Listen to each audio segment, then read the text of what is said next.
Bem-vindos a mais uma aula de análise sintática. Hoje nós vamos continuar falando de termos associados ao nome, vamos dar um foco no complemento nominal e, se der tempo, vamos falar de aposto e vocativo, que são os dois últimos termos ligados ao nome. Ok?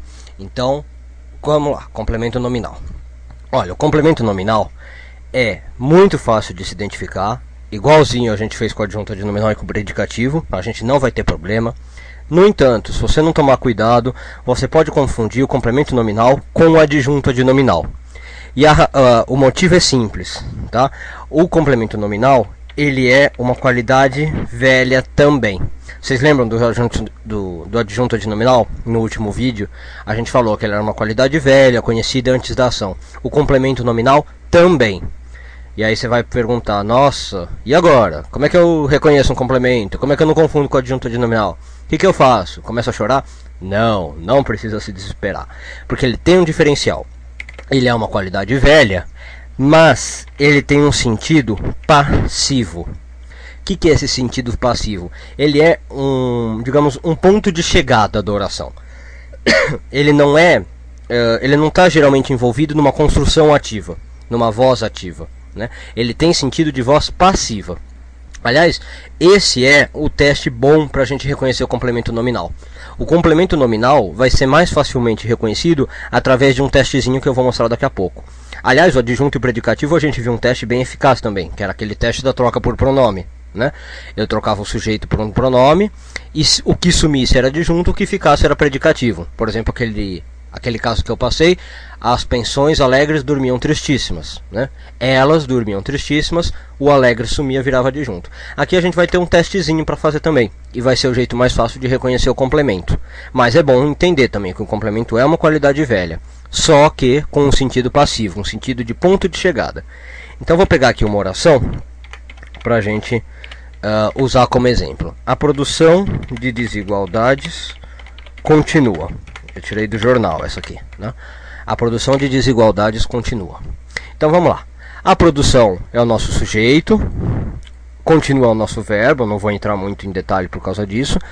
O nosso problema, digamos, nossa questão aqui é saber esse de desigualdades. É um termo associado ao nome, está na cara, né? Porque a produção de desigualdades está ligado a essa produção. Agora, bom, a aula de complemento nominal vocês já sabem que é um complemento.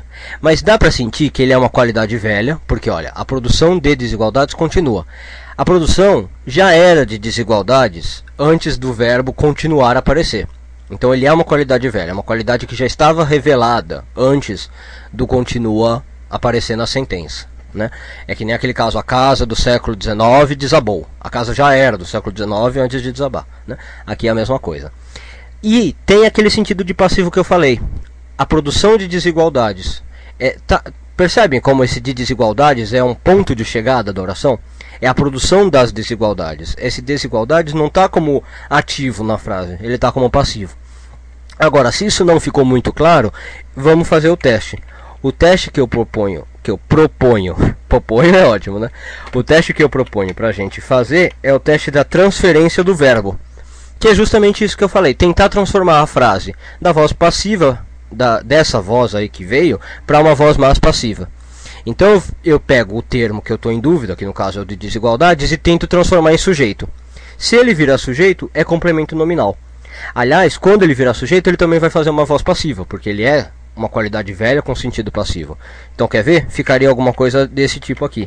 As desigualdades continuam sendo produzidas. Olha lá que legal. Tá vendo? Então, as desigualdades ou de desigualdades virou um sujeito e numa construção de passiva, né? Continuam sendo produzidas. OK? Então, acho que deu para perceber como é que eu reconheço o complemento nominal. Eu faço o teste da transferência do verbo, né? Pego lá a frase, a produção de desigualdades continua, faço o teste, vira as desigualdades continuam sendo produzidas. Então, se o termo é sujeito e ou cria uma voz passiva, ele é o complemento nominal. Ok? Quando eu passei para cá, virou as desigualdades continuam sendo produzidas. Eu quero ressaltar agora como a gente não vai se confundir com a adjunta de nominal. Vou pegar o mesmo exemplo que eu usei no outro vídeo, que era a casa do século. Vou abreviar aqui, né? do século XIX, opa, esse aqui é maior, né? A casa do século XIX desabou. Nesse caso, como a gente já viu, também tem a qualidade velha, né, do século XIX, ele some lá com o teste do pronome, tudo igual. Só que eu não consigo fazer o que eu fiz aqui com o complemento.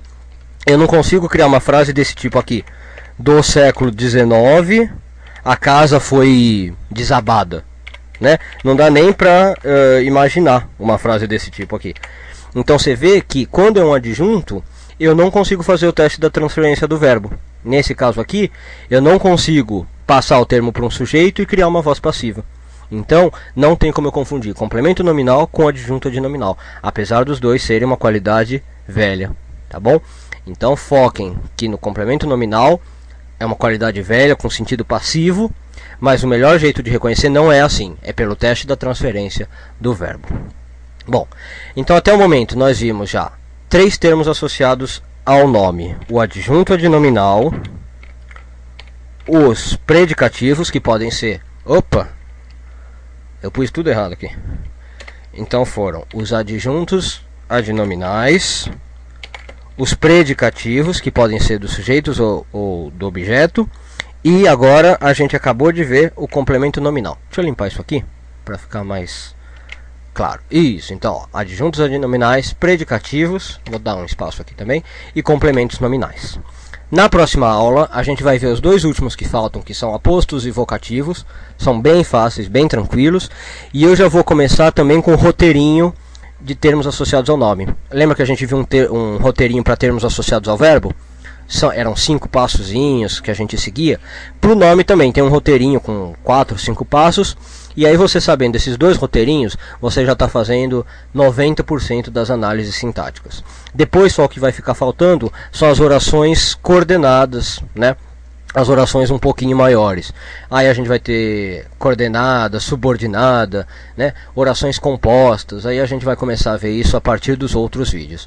Mas no vídeo que vem a gente vai acabar com termos associados ao nome, ver o roteirinho desses termos associados ao nome. E acho que eu vou fazer mais um videozinho de exercício, né, pra gente praticar tudo aí, ligando verbos e nome, e partir para as orações mais complexas, como eu falei, as coordenadas, as subordinadas. Tá ok?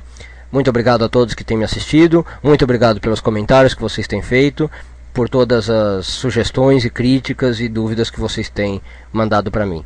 Espero vocês na próxima aula. Até lá!